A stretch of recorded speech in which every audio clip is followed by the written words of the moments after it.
学姐会迟到，但永远不会缺席。Hello， 大家好，我是傻蓉学姐。看我视频的小伙伴应该都知道，我经常讨论一些暴食症相关的话题。那进食障碍中比较为人熟知的呢，有暴食症、厌食症，还有限制性饮食障碍。但实际上，除了这几种，还有很多比较小众的进食障碍，就比如说健康食品强迫症。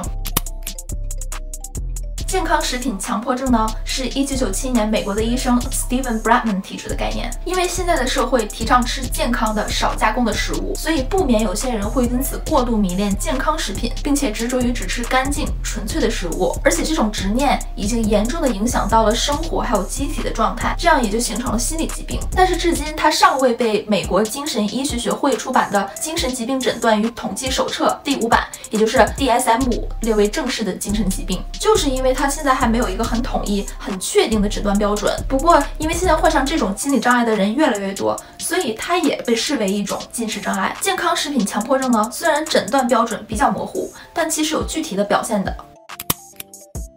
首先，第一点，他们只吃特定的食物。健康食品强迫症患者一般会给食物贴上非常分明的好或坏的标签，并且严格的遵循这个规定。他们一般只吃自己认为的一小部分好的食物，并且认为这些好的食物才能让自己的身体好好的运转。但这一点和一些宗教所倡导的饮食规则不同。一般来说，患有健康食品强迫症的患者会拿干净来作为食物评判的标准。干净的食物是指那些未加工的、天然的、热量低并且糖分少的食物。如果他们不小心吃了那些他们认为不干净的食物，就会浑身不自在。2. 过度思考食物。健康食品强迫症的患者每天会花费大量的时间去思考食物与身体的关系，他们每天都会花费很多的精力去研究食物的做法，平常也会对食物的各个营养素锱铢必较，并且极其关注社交媒体上的食品或营养推荐。他们平常每天都会思考怎样去获得更新鲜、更有机的食物，还会去幻想假如吃了不干净的食物会在胃里发酵并对身体产生影响。这种对于食物的思考可以在一天中占据他们至少几个小时的时间，把本该用于投入其他活动的精力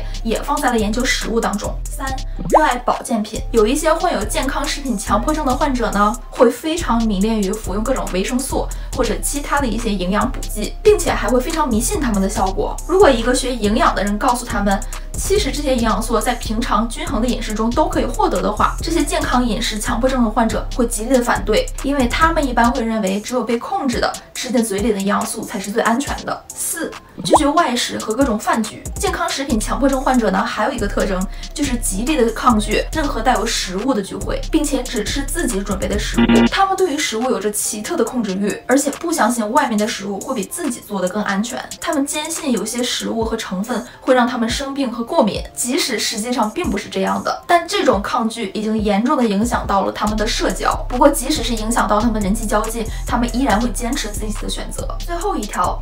喜欢用食物去定义自己。因为患有这种进食障碍的人呢，对食物非常的计较，所以认为只有吃下自己认为好的食物，身体才会变得更好，精神状态也会变得更佳。对于那些他们认为不干净的食物呢，会自然而然的把他们与疾病、肥胖、不自律甚至贫穷联系在一起。如果自己不小心吃了这样的食物呢，他们也会认为自己的身体被污染了，并且有时候也会进行清除行为，来极力的把这些食物从身体里面清除出去。那这样的进食障碍者呢，不仅会用食物去定义自己，还会为其他正常进食的人感到耻辱，认为他们是不健康而且是不自律的。那说了这么多，大家一定会想，这不是和厌食症或者限制饮食障碍症挺像的吗？的确，有健康食品强迫症的人和厌食症患者一样，因为长时间的缺乏多种营养素的摄入，所以都会有营养不良的状况。不过这种病症的成因却和厌食症不一样。厌食症或者限制饮食障碍的患者大多是出自于减肥和对身材的不满意而进行的控制进食，而健康食品强迫症的人一般是出自于健康的原因，他们非常惧怕疾病，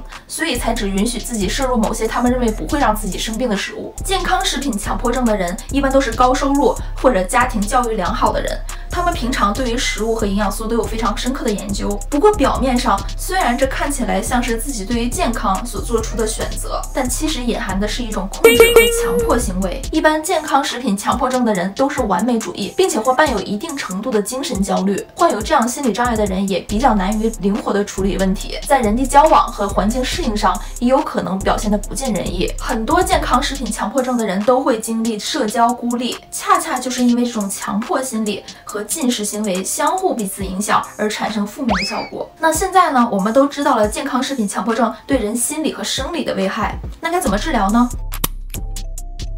实际上，因为这种病症目前还没有被正式的列为某种特定的精神疾病，所以对于它的治疗一般都是按照强迫症或者厌食症来处理，一般会包括暴露与反应预防、行为矫正、认知重组和放松训练。这些治疗方法呢，我会在以后的视频中详细跟大家解释。但是比治疗更重要的呢，是要意识到这种心理障碍会对自己的健康产生负面的影响。实际上，大部分的健康食品强迫症的患者都意识不到这是一种病症，就是因为各种节食文化所影响的。数据表明，美国人一年会在节食和各种节食产品上花费600亿美元。我们现在打开自己手中的社交软件，也都是各种倡导减肥餐、食物营养信息的内容。这种影响无疑是潜移默化的，慢慢的就会改变我们的认知和行为。当我们在使用这些信息的时候，其实他们也在使用着我们。然而，这些信息很多时候都是商家和消费主义的谎言。所以大家一定要睁大双眼去辨别这些所谓的健康信息，同时意识到自己患有健康食品强迫症的小伙伴，